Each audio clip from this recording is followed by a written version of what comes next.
सुग्रीव का भाई, अंगद का पिता, अप्सरा तारा का पति और वानर श्रेष्ठ ऋक्ष का पुत्र बाली बहुत ही शक्तिशाली था।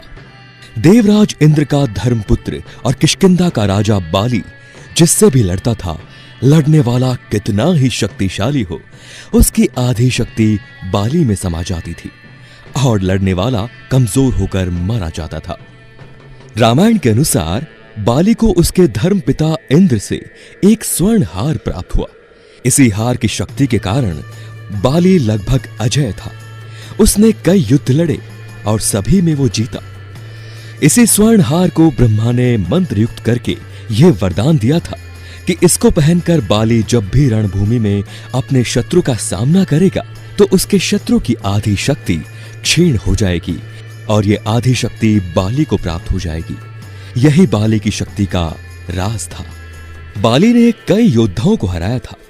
बाली ने अपनी अद्भुत शक्ति के बल पर 1000 हाथियों का बल रखने वाले दुदुम्बी नामक असुर का वध कर दिया था। दुदुम्बी के बाद बाली ने उसके भाई मायावी का भी एक गुफा में वध कर दिया था। रावण ने बाली की शक्ति के चर्चे सुनकर उससे युद्ध करने की ठानी, लेकिन बाली ने रावण को अपनी खाक में 6 माह तक दबाए रखा। अंत में रावण ने उससे हार मानकर उसे अपना मित्र बना लिया। आइए जानते हैं कि राम भी बाली के सामने नहीं आए थे।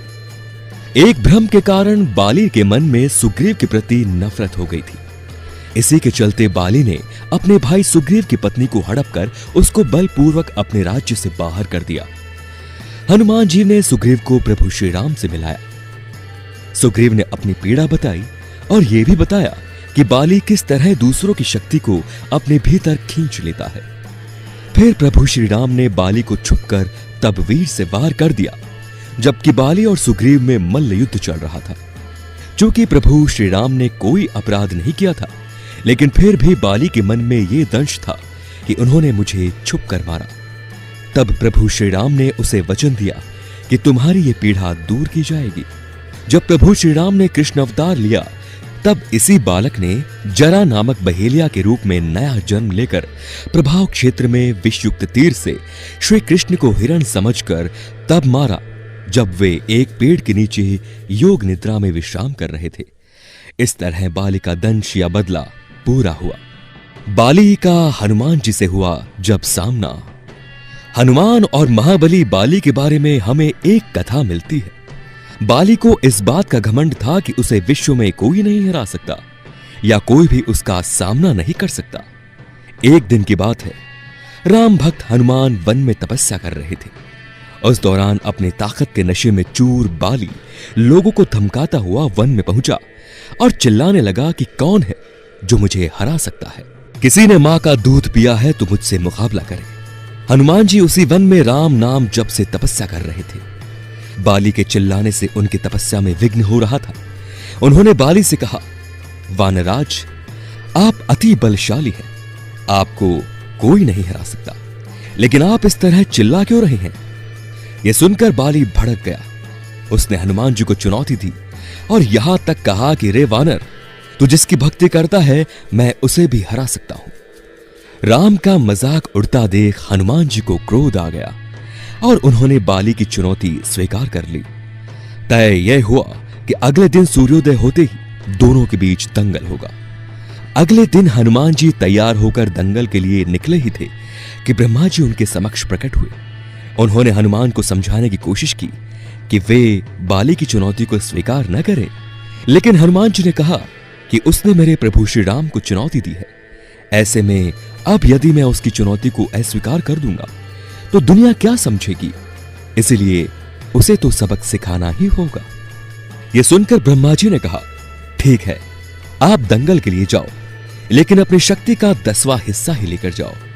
शेष अपने आराध्य के चरण में समर्पित कर दो। दंगल से लौटकर ये शक्ति फिर हासिल कर लेना। यह सुनकर हनुमान जी मान गए और अपनी कुल शक्ति का 10वां हिस्सा लेकर बाली से दंगल करने के लिए चल पड़े। दंगल के मैदान में हनुमान जी ने जैसे ही बाली के सामने अपना पहला कदम रखा, ब्रह्मा जी के वरदान के अनुसार हनुमान जी की शक्ति का आधा हिस्सा बाली के शरीर में समाने लगा। इससे बाली के शरीर में उसे अपार शक्ति का एहसास होने लगा। उसे लगा जैसे ताकत का कोई समंदर शरीर में हिलोरे ले रहा हो। चंद पलों के बाद बाली को लगने लगा मानो उसके शरीर की नसें फटने वाली है और रक्त बाहर निकलने ही वाला है। तभी अचानक ही वहां ब्रह्मा जी प्रकट हुए और उन्होंने बाली से कहा कि खुद को जिंदा रखना चाहते हो तो तुरंत ही हनुमान से कोसों दूर भाग जाओ, अन्यथा तुम्हारा शरीर फट जाएगा।